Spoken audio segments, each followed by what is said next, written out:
Yesu ashimwe cyane.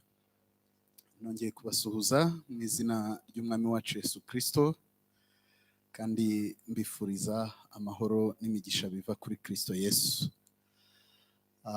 Nkuko nabivuze kare, amazina yanjye nitwa Lambert bariho. Ndashimira Imana kandi nyishimira ku bwa Yesu Kristo ko yampaye agakiza. Nkunda kwibuka umunsi nakizwaga kubera ko ni umunsi udasanzwe mu buzima bwanjye. Hari aho nerekeraga ariko Imana irahahindura, inyerekeza mu kindi cyerekezo. Izo tariki rero ndazikunda, itariki 20 z'ukwezi kwa gatandatu 1998. Nk'uko umuririmbyi yabivuze ngo sinzibagirwa igihe nakizwaga. Ndubatse, mfite umugore n'abana babiri, umukobwa n'umuhungu. Ntuye Nyanza nk'uko nabivuze, hanyuma ngakora mu muryango w'ivugabutumwa witwa EMLR Ministries, aho dukora ibijyanye n'isanamitima ariko no gufasha abantu kurushaho kuba bigishwa ba Yesu Kristo, kugira ngo ubwo azaza ntituzagire ipfunwe n'ikimwaro cyo kumureba mu maso, ahubwo tuzamusanganire dufite ubwuzu. Uyu munsi rero insanganyamatsiko tugiye kuganiraho nivuga gukira ku mutima, gukira kw'ibikomere byo mu mutima. Ni insanganyamatsiko dusanzwe twumva akenshi iyo bivuzwe bakavuga gukira kw'ibikomere byo mu mutima, hari ukuntu buri wese ahita abona uwiyo nyigisho ikwiriye. Ugahita utekereza runaka, ukavuga uti buriya runaka yaza kuba hari byari kumugirira umumaro. Ugahita ubona itsinda riberanye nayo, ugahita uvuga uti iyi ngiyi yabera abangaba iyo baza kuba bahari. Ariko hari impamvu Imana iyigarura, hari impamvu Imana ibivuze ngo mwongere mufate umwanya mutekereze ku gukira kw'imitima yanyu. Iyo rero niyo tugiye guheraho, twibaza ngo umutima ni iki? Umutima ufite akahe gaciro ku buryo Imana ivuga ngo irashaka ko ukira, irashaka ko ukira ibikomere byaba biwurimo. Aho niho turi buhere, niringira ko Imana igufasha kumva impamvu ukwiye no guharanira gukira ibikomere biri mu mutima wawe. Ibyo rero turabibona twifashishije amwe mu magambo twasomewe. Turi butangirire nanone ku ijambo ryo mu Migani, igice cyaho cya 4 umurongo wa 23. Ijambo ry'Imana riravuga ngo rinda umutima wawe kuruta ibindi byose birindwa, kuko ariho iby'ubugingo bikomokaho. Imana idufashe cyane. Ubusanzwe dukunze kurinda ibintu byinshi. Turinda ingo zacu tugakinga. Rimwe na rimwe ntitunakoresha no gukinga gusa. Hari igihe bamwe bashaka imbwa, abandi bagashaka abazamu, ndetse hakaba n'abakaba abandi babihemberwa akomeye, baba bafite n'imbunda nka Kicukiro cyangwa se sinzi uko basigaye babyita, zagiye zaduka. Ndetse dukoresheje ikoranabuhanga, benshi tunabika n'ibanga wacu. Niyo mpamvu bawita umubare w'ibanga, kubera ko tuba tugomba kuwurinda ntihagire undi uwumenya, kugira ngo batazawukwiba bakakwiba amafaranga yawe ari kuri mobile money. Ibyo byose ni byiza kandi Imana nabyo ibiha agaciro. Ariko iri jambo riratubwiye ngo mu byo dukwiye kurinda kurusha ibindi byose ni umutima wacu. Mu byo dukwiye kurinda kuruta n'ibyo byose bindi, nubwo nabyo bikeneye kurindwa, ngo ni umutima wacu. Iri jambo ariko rikanatubwira n'impamvu yabyo. Rikavuga ngo ni ukubera ko iby'ubugingo naho ngaho bituruka. Iby'ubugingo naho ngaho biri buturuke. Kuko uri we nyakuri, bwa bukristo bwawe ntabwo ari uburyo uturirimbira. Bwa bukristo bwawe ntabwo ari uburyo utanga icyacumi. Bwa bukristo bwawe ntabwo ari uburyo uterana. Ariko ubukristo bwawe nyakuri buri mu mutima. Kuko aho niho uzavoma bya bindi bigasohoka inyuma, ariko biturutse muri wa mutima. Yesu yigeze avuga amagambo akomeye, aravuga ngo burya umuntu mubi ngo afite ukuntu avoma mu bubi bwe burimo imbere mu mutima we, akaba ari byo biza gutuma akora ibibi. Ntabwo kugira ngo dutakaze amafaranga menshi turinda ibindi bintu, twibagirwe kurinda imitima yacu, tuzaba duhuye n'ingorane, kubera ko umutima ni uw'agaciro ku Mana yacu, kandi nibo abo turi bo nyakuri, ni wa muntu wacu w'imbere ari we Imana iri kuvuga. Ikindi kikwereka ko Imana iha agaciro umutima ni ijambo yandikishije mu Migani n'ubundi igice cya 23 ku murongo wa 26. Muri iryo ijambo ry'Imana riravuga ngo, Imigani 23 umurongo wa 26, aravuga ngo mwana wanjye mpa umutima wawe kandi amaso yawe yishimire inzira zanjye. Mwana wanjye mpa umutima wawe kandi amaso yawe yishimire inzira zanjye. Buriya kenshi hari igihe duha Imana hari igihe duha Imana ibindi, icyo yifuza kurusha ibindi ni wa mutima wawe, kuko niba umutima wawe nawe iragufite. Ariko hari igihe tuyiha ibindi tukibeshya ko ubwo nyine ari ibyo bwakire. Hari igihe yajyaga ibwira Abisirayeli ikavuga iti ariko ubundi muzira kundibatira inzu kubera iki? Kubera ko bayiririmbiraga ariko imitima yabo idahari. Ati musenga ku munwa gusa, icyo nshaka ni imitima yanyu kurusha ikindi cyose. Kuva rero Imana itubwira ngo mwana wanjye mu mutima wawe, ni ukubera ko umutima ni uw'agaciro ku Mana. Imana iwuhaye agaciro. Mbese nawe uha umutima wawe agaciro Imana iwuha? Mbese nawe ufata umutima wawe nk'uko Imana iwufata, cyangwa uwufata minenerwe nk'uko bamwe bajya babivuga? Ikindi rero kikwereka uburyo Imana ishaka ko imitima yacu ikira ni rya magambo yandi badusomeye yo muri Matayo igice cyaho cya 22 uhereye ku murongo wa 37. Matayo 22:37. Abafarisayo begereye Yesu bashaka kumubaza ikibazo cyo kumutega umutego, ngo barebe niba ari bubasubize ibyahehe, babone uko bamutega umutego, bavuge bati uyu ntago ari umuhanuzi wavuye ku Mana. Baramwegera baramubaza, mwigisha, itegeko rirusha ayandi mategeko gukomera ni irihe? Umva rero igisubizo Yesu yabahaye ku murongo wa 37 kugera kuri 40.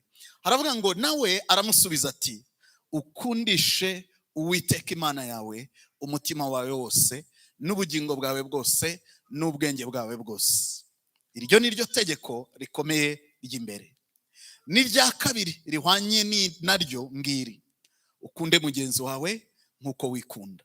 Muri ayo mategeko yombi, amategeko yose n'ibyahanuwe niyo yuririraho. Imana yacu idufashe cyane. Imana iratubwiye, uwo ni Yesu wavugaga aya magambo, agiye kutubwira itegeko riruta ayandi. Ntabwo ahereye kuvuga ngo ukundishe Uwiteka Imana yawe ibitekerezo byawe. Ntabwo avuze ngo ukundishe Uwiteka Imana yawe ubutunzi bwawe. Ntabwo ari aho ahereye, nubwo nabyo ari byiza nk'uko biza gukurikira. Ariko ahantu hambere ahereye ni ukuvuga ngo ukundishe Uwiteka Imana yawe umutima wawe w'igice. Niko havuze? Oya, havuze ngo umutima wawe wose. Ntabwo Imana ishaka ko tuyikundisha igice kimwe ngo ikindi tuvuyibwire ngo Imana nyine urabona aka gace ko narakishigarije, aka gace kabamo wa wundi ndakunda, aka gace kabamo wa wundi wampemukiye, aka ko nyine ntabwo nzakagukundisha. Oya, ahubwo iravuga ngo emera unkundisha umutima wawe wose, ntugire n'igice na kimwe cy'umutima wawe usiga. Imana idufashe kandi Imana itugire neza. Nekereza ko rero Yesu yarebye akavuga ati, nimbwira abantu nyine kunkundisha umutima wabo, kubera ko ntawe ubona umutima, buri wese azajya abifata uko abibonye, tubeshyane turyaryane, kubera ko murabizi nyine umutima ngo umubaji w'imitima yishyize hari imbere, ku buryo ntawe umenya icyo undi atekereza, ntawe umenya umutima wundi. Ariko Imana yongeraho irindi tegeko rijyanye naryo, ngo naryo rihwanye naryo. Iravuga ngo noneho rero ikizanyereka ko munkunda n'umutima wanyu wose, ngo nuko ukunda mugenzi wawe nk'uko wikunda. Aha rero iyo mpageze hari igihe mpaca akarongo, kubera ko tubaye abanyakuri hari abantu bigora gukunda. Hari umuntu ushaka gushyira mu mutima wawe ukumva ntibijyamo. Hari umuntu uba ubizi neza ukavuga ngo abandi bose bakwinjira mu mutima wanjye usibye runaka, usibye uriya, n'ibyo yankoreye yashobora kujya mu mutima wanjye. Aba mu gitondo nahoze mbabwira umuntu wigeze abwiriza abantu, atangira kubabwiriza, no akajya abona harimo abahutu benshi, ageze ahantu abwira Imana, tumva rero nzababwiriza maze uzabajyane mu ijuru, ariko sinzabemerera binjira mu mutima wanjye. Ingorane zibamo nizi rero, iryo juru uri kubajyanamo nabo bazaba baririmo nawe kandi ugomba kuzaribamo. None se niyo mpamvu Imana ivuga ngo nyabuneka umutima wawe uwunkundisha, ariko ikigeragezo cyangwa se igipimo cy'uburyo unkunda kigaragarira n'uburyo wemerera abandi kwinjira mu mutima wawe. Iyo wafunze umutima wawe ni kimwe mu bikwereka yuko burya umutima wawe utaweguriye Imana, kuko agace runaka wa wundi wanga yicayemo, ako gace Imana ntigategeka, ako gace Imana ntigafite. Reka mbivuge no mu buryo ntabivuzemo mu gitondo. Hari undi mugabo utegeka ako gace, n'uwitwa Satani. Niba utegeka ako gace wa wundi wanga yicayemo. Nicyo gituma iyo watangiye kujya mu mwuka ahita mukwibutsa, sha nubwo wari ugeze aha ugahita umanuka ugakoja neza abantu bakayoberwa ibibaye. Rimwe na rimwe ukaba waruzamutse nka kuriya byiringiro yatuzamuye, waba ugiye mu mwuka ukawurinjiye ugahita uvuga utariko nk'aba abanyagwa baba bajyaye. Ariko kubera ko utabivugira muri mikoro gutya, ugahita wihindukiza ukirebesha iriya hirya ukavuga uti Mana turagushimiye kubera ko uri kumutera umugongo ngo indirimbo irangire, ari uko utakimubona kubera ko yakuvanye mu mwuka. Kubera ko ako gace kicayemo wa wundi udakunda, kicayemo wa wundi udashobora kwakira mu mutima wawe. Ntabwo ari Imana igategeka, ntabwo ari Yesu ugategeka, gategekwa na Satani. Niyo mpamvu azagakoresha igihe utazi utanashaka, kandi cya gihe ubona ibintu byari bigiye kuba byiza, ukajya wabona ukabona ibintu birapfuye. Imana rero ikatubwira ngo umutima wanyu ni uw'agaciro. Kuva ari uw'agaciro nkaba nshaka ko muwunkundisha, n'ibikomere biwurimo nimwemere bikire kugira ngo mumpe umutima wuzuye, nimumpe umutima w'igice. Ibyo nibyo dukeneye kumva nk'abakristo.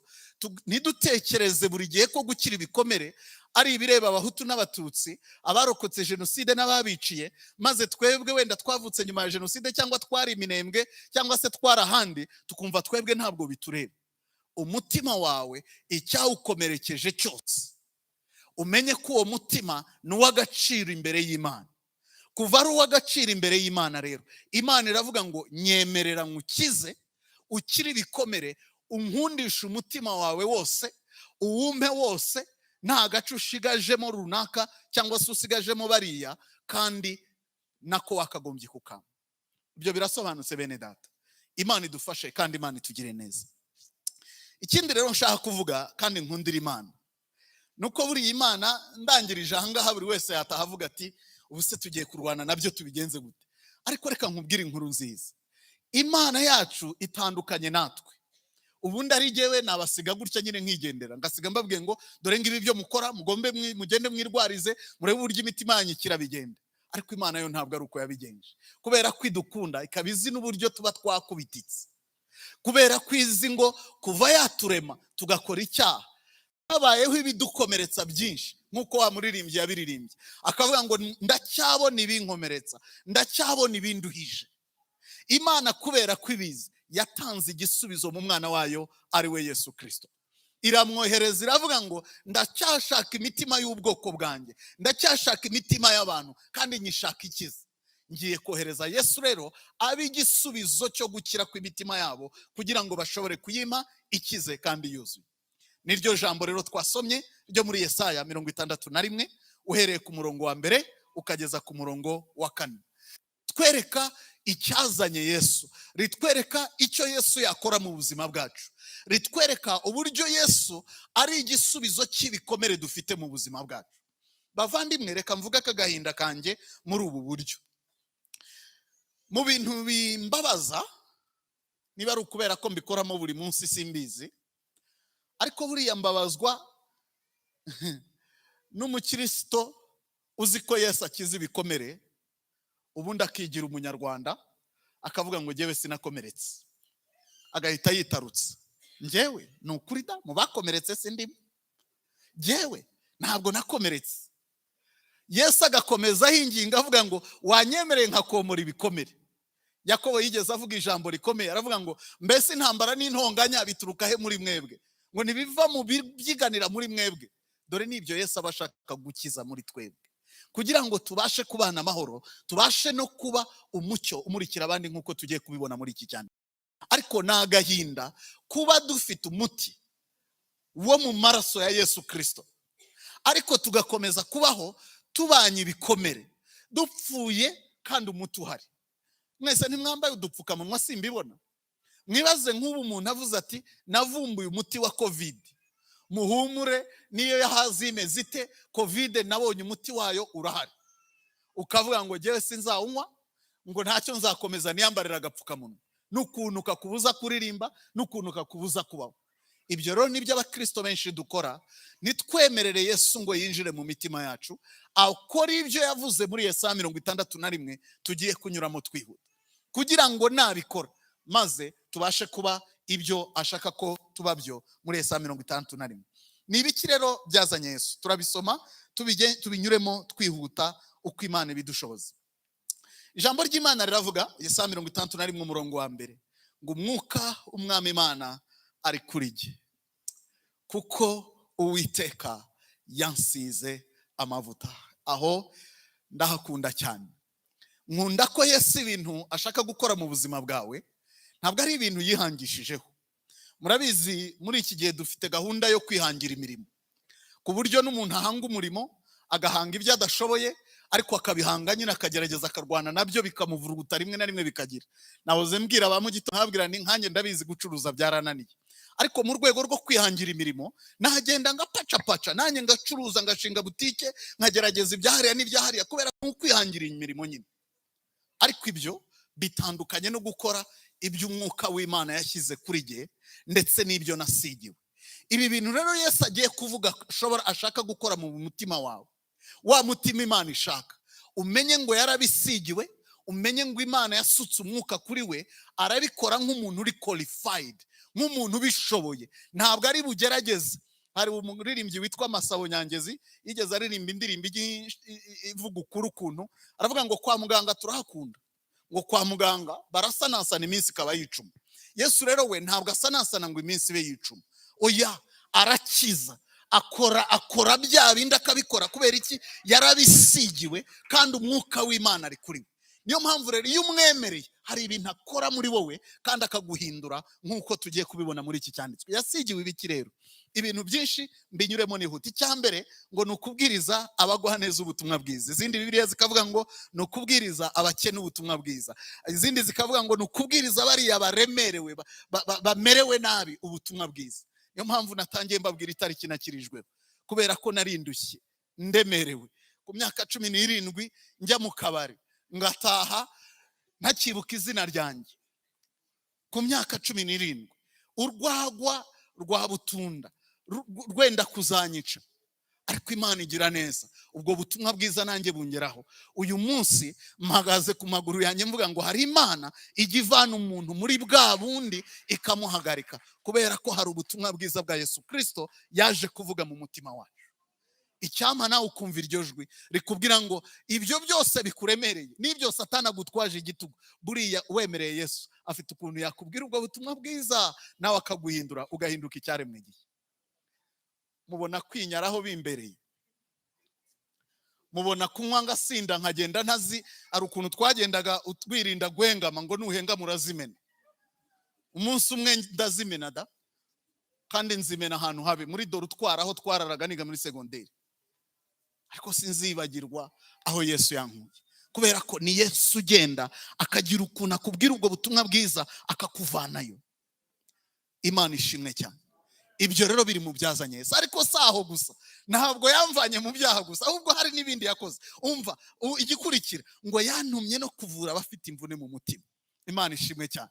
Ibi bintu iyo babimbwira umunsi nakijijwe, buriya hari ibintu bari kuba bansimbukije, ariko bambwiye ko ibyaha byanjye bibabariwe, numva nyine nabyo ni byiza, ariko ntibambwira ko Yesu yaje no kuvura imvune zo mu mutima wanjye. Ariko umunsi yazinduhuye, uzi kuntu naruhutse.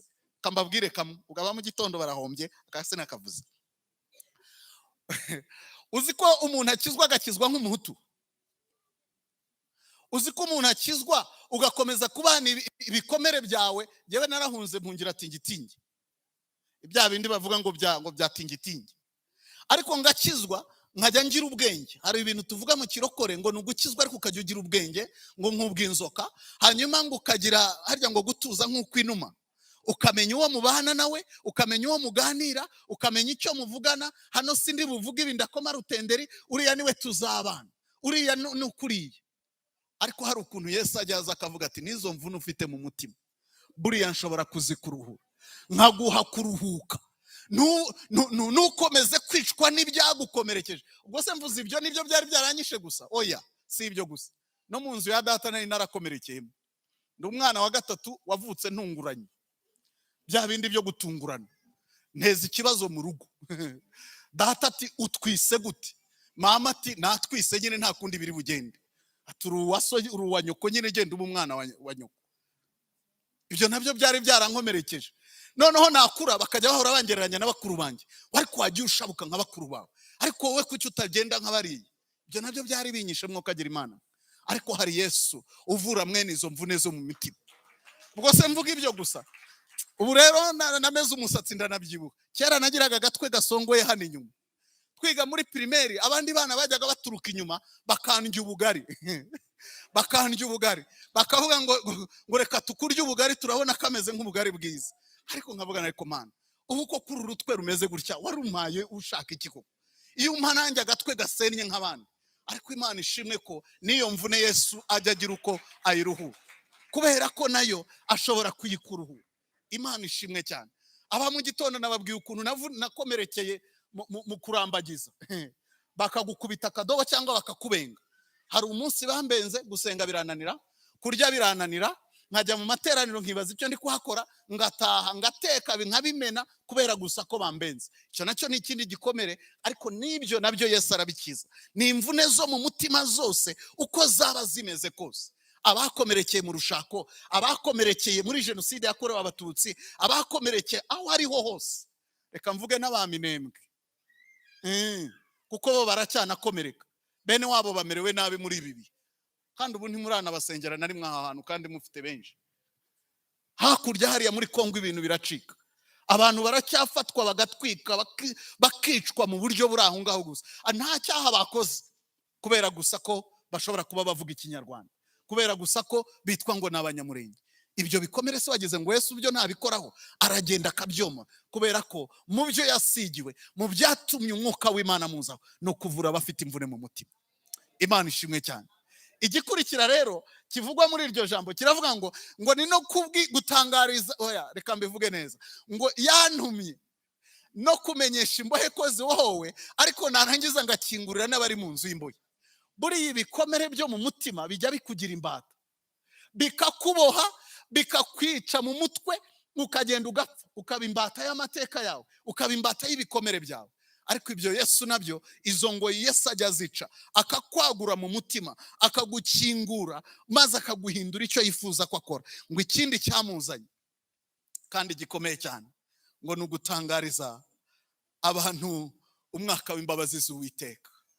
Ni umwaka, ngo ariko hari n'umunsi wo guhoreramo inzigo. Hariho umwaka w'imbabazi, ariko hari n'umunsi wo guhoreramo inzigo. Mu yandi magambo, duprofite uyu mwaka w'imbabazi, dukoresha aya mahirwe y'umwaka w'imbabazi. Hari ukeneye gusaba imbabazi, musanga umusaba imbabazi wo kagira Imana bikitwa uyu munsi. Hari ukeneye kubabarira, mubabarire bikitwa uyu munsi, tukiri muri wa mwaka w'imbabazi. Kuko nitugera ku munsi wo guhoreramo inzigo, ndakwinginze ntuzabe mu bazahorerwamo inzigo, ahubwo uzabe mu bo Yesu azavuga ngo injira mu munezero wa shobuja, kubera ko mu byazanye Yesu nicyo nacyo kirimo. Umva rero ngo ikindi gikurikira, ngo ni no guhoza abarira bose. Imana ishimwe ko yavuze bose, ntivuge bamwe, ntivuga abafite amafaranga, ntivuga abize, ntivuga abarebare, ntivuga abagufi, ariko ikavuga ngo nabarira bose. Icyaba kikuriza cyose, Yesu niwe gisubizo cyabo. Yesu niwe waguhoza amarira. Kambabwire, hari igihe twe tugerageza guhoza umuntu, ukabigerageza ariko ugasanga shwi ntugerayo, ariko Yesu ashobora kugera na hahandi twe tutagera. Uzabibaza umugabo witwa Herukana, yagerageje guhoza umugore we Hana, agera n'ubwo amubwira ati ariko Hana, sinkurutira abagore abana b'abahungu 10, kuki bikuriza kudafite umwana? Ariko Hana ntaho byamukoze. Hana aravuga tumva rero iki gikomere nta wundi wakingiza usibye kujya imbere y'Imana, ngo aragenda asuka umubabaro we n'agahinda imbere y'Imana. Cyo nkundira ijambo ry'Imana riratubwira ngo Hana avuye imbere y'Imana ngo yaragiye arafungura ararya, ngo kandi mu maso he ntihongera kugaragaza umubabaro ukundi. Kubera iki? Yahuye n'Imana ikiza, yahuye n'Imana ijya yongera kure mu buzima bw'umuntu. Iyo niyo nkwifuriza nawe ngo uhure nayo, kubera ko umutima wawe irawushaka kandi wushaka wose. Ngo ikindi rero cyatumye Yesu aza ngo ni ugushyiraho itegeko abisiyoni barira ryo kubaha ikamba mu cyimbo cy'ivu, ryo kubaha amavuta yo kunezerwa mu cyimbo cy'ubwirawe, ngo ariko n'umwambaro w'ibyishimo mu cyimbo cy'umutima wihebye. Bavandimwe, kumenya Yesu ntushyikira ibyo bintu, ubunyazwe zigahera. Hari ukuntu abakristo tunyurwa amanuma kubera bya byaha nari ifite, naza nagera hano ku katanga ka mbere Yesu yanduhura ubusinzi n'ibiki ngahita mvuga nawe nagezeyo, nageze ku musaraba. Ariko nyamara ongera utera kandi gatanga umubwira uti uzi ko nibyo iwacu bimereye nabi, ibikomere bimereye nabi, uzi ko moranivu iby'iwacu bindemereye, amateka y'u Rwanda ndemereye, uzi ko amateka y'abanyamurenge ndemereye. Yesu we waravuze ngo uzaduha ikamba mu cyimbo cy'ivu, wambabariye nanjye ukamira iryo kamba. Waravuze ngo uzaduha umunezero, amavuta yo kunezerwa, tujye duseka nk'abantu babisigiwe, apana gusekera ku mutsi w'iryinyo cyangwa igitwenge nita plastique, cya kindi cya turi amahoro bene data, ariko urabizi umutima washengutse. Icyampa ukemerera Yesu ukamubwira ngo mvana mu gusekera ku mutsi w'iryinyo, reka umpe guseka by'amavuta wansize, reka abantu ntibamenyeho kuba narariye umwanda ngo abe ari wo mwambaro nambaye. Uriya ntawe ujya muvuga, uriya ntawe ujya kopfora, iyo turi iruhande rwe ni nko kugendera hejuru y'amagi. Uriya ni seriye. Ariko waretse bakakumenyera no ku kindi, ukavuga ngo uriya muntu afite umunezero, kandi umunezero afite si uko nta bibazo yahuye nabyo, si uko ahora afite byose, ariko hari umunezero afite. Korale Mawusi igeze iririmba indirimbo ikomeye cyane, iravuga ngo nawe nibakubaza ngo kuki mporana amahoro, ngo uzababwire ngo ninde se? Ni Yesu wangiriye neza. Ariko se ko tubiririmba kandi tubeshye? Yakugiriye neza, yagukijije umutima, cyangwa ugendera mu kigare cy'abandi ukinjoyinga umunyenga wawe Mawusi, ariko bidaturuka mu mutima wawe. Uzi nushaka kubimenya, uzarebe iyo wicaye wenyine wiherereye. Ushobora gutera indirimbo ukaririmbira Yesu, ushobora kumunezererwa koko, cyangwa tubikora twahuye n'abandi kubera ko dushaka ko bamenya ko natwe tuzi guhimbaza. Amarira yawe Yesu arayazi, nicyo gituma yatumye iri jambo ngo wanyemerera ngakiza ibyo bikomere byawe. Mva rero agasoza tugasengeremo, kubera ko mu kanya dufite na concert. Ngo icyo Yesu ashaka muri ibi byose cyatumye asigwa, cyatumye asukwaho aya mavuta, cyatumye umwuka w'Imana bakuriwe, ngo ni ukugira ngo numwemerera ibintu byose ngo akurememo igiti cyatewe n'Uwiteka, kitatewe n'amateka, kitatewe n'ibikomere, kitatewe n'itorero, kitatewe n'ikindi kintu icyo ari cyo cyose, ariko igiti cyatewe n'Uwiteka ngo kimuheshe icyubahiro. Muvandimwe, ibi bintu iyo ngira umwanya nari kubivugaho cyane. Buriya ubukristo nibyo, ni ukuba icyo Imana yakuremeye. Ntabwo ari ukuririmba, ntabwo ari oya, ni uguhagarara hahandi Imana yaguhagaritse, ugakora ibyo Imana yakuremeye, kandi ukaba igiti kiri buze kumuhesha icyubahiro. Ariko benshi uzi uko tubayeho, ngomba kuba umukristo mwiza uza gusenga, nkajya ku kazi ngataha, hanyuma nkarera abana, bikarangira ibyo, bikarangirira kuri ibyo gusa. Ariko ukwiye kubikorana a sense of purpose, ukabikora uzi ngo nibyo Imana yaguhamagariye. Ni kubikora ariko ndi igiti cyatewe n'Uwiteka kugira ngo kimuheshe icyubahiro. Si uko ibyo nabyo bidakwiriye, ariko niwemerera Yesu agakora uyu murimo, uzareba uburyo azakugirira neza, uzareba uburyo uzahinduka impumuro nziza, uzareba uburyo bazavuga bati umva, niba n'abarokore batabaho, uriya we ni umurokore. Ariko kimwe mu bituma bajya baducisha mu ijisho bakavuga ngo yewe arya umurokore nyine nta kundi, nuko batureba bakasanga natwe twarwanye, natwe tuvuga abantu nabi nkuko nabo babavuga, natwe dusereza nkuko babasereza, bakumva impumuro yacu ntabwo ari igiti cyatewe n'Uwiteka. Ariko nitwemerera Yesu agakora uyu murimo, tuzahinduka igiti cyatewe n'Uwiteka kugira ngo kimuheshe icyubahiro, kandi ibyo bizatworohera. Nkunze kuvuga ngo ivuga butumwa ryacu rizoroha, ntago bizadusaba kwihanyagura. Yesu yaravuze na 13 ngo dore itegeko rishya mbasigiye, ntabwo ari rikomeye ngo nimukundana nkuko nabakunze, ngo nibwo abantu bazamenya ko muri abigishwa banjye nyakuri. Naho ubundi muba mukiri abigishwa bundi muntu, cyangwa se muri abigishwa b'ikindi kintu, ariko mutari abigishwa banjye nyakuri. Arongera muri Yohana 17 aravuga ngo data sinsabira aba bonyine, ndasabira n'abazanyizezwa n'ijambo ryawe. Icyo mbasabira si ikindi ngo nukugira ngo babumwe nkuko nanjye nawe turi umwe, ngo kugira ngo abisi bamenye ko ari we wantumye. Imana ishimwe cyane. Buri yivuga butumwa koroha, twemereye Yesu akaduhindura ibyo yifuza kuduhindura. Reka dusenge. Wumva hari icyo ushaka gusaba Imana, kavuga uti Yesu ndashaka kukwemerera kugira ngo uyu murimo wakuzanye, uyu murimo wasigiwe, urusheho kukora mu mutima wanjye. Ntabwo ndageraho Satani adatera ibuye, ariko ndemera ko nkigukeneye. Wumva wifuza ko dufatanya gusenga, uhaguruke dufatanye. Ntibivuga ko uri umunyabyaha, ntibivuga ko ari wowe udakijijwe neza, ariko icyo bivuga biravuga ngo ndemera ko ngikeneye Yesu, ndemera ko hari ahandi namwemerera agakora, ndemera ko hari indi ntambwe nshaka gutera. Uhari rero uhaguruke dufatanye gusenga. Uhagurutse Imana imuhe umugisha. Nkunze kubwira abantu ngo ntugahaguruke ntangiye gusenga, n'ubugingo bwawe uri gukiza, so bikore nyine ubishyizeho umutima. Tuve muri bya bindi byacu by'abanyarwanda byo kubeshyana, ahubwo tuvuga ukuri kandi turi mu rukundo. Mwami Imana yacu, wowe ugira neza, wowe uri Imana isumba byose. Ushimwe kukunda imitima yacu, ukatubwira ngo tuyirinde kurusha ibindi byose birindwa, ariko ukanatubwira ngo urayishaka tuyiguhe kandi tuyigukundishe yose, apana ibice. Ariko nubwo bitunanira, ntabwo waturetse ngo dupfireyo, turwane nabyo twenyine. Wohereje umwana wawe Yesu Kristo kugira ngo agire umurimo akora muri twebwe. Uyu munsi turemera ko turi abakene, bakeneye kumva ubutumwa bwiza. Mwami, reka uvuge ubutumwa bwiza mu mutima wa buri wese uhagaze imbere yawe ufite icyo ari kukubwira. Mwami, watubwiye ko icyo ushaka gukora mu buzima bwacu hari ukutuvura izo mvune zo mu mutima, hari ukuduhoza aho turira, hari ukutubatura kuri izo ngoyi z'amateka zari zituboshye. Mwami, turagutumiye ngo abari ubohora, udukorere iryo hererekanya.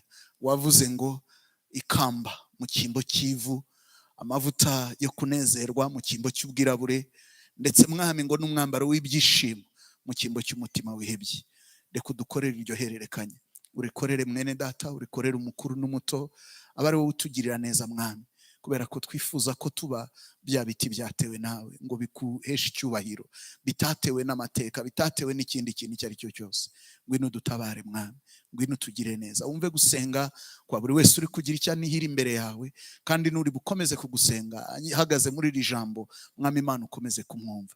Ngenda tuje, ariko we ntutuze Mwuka Wera, ukomeze kuvugira mu mitima yacu, kugira ngo Mwami dukomeze kwakira ubuzima bwawe bwose wifuza ko twakira.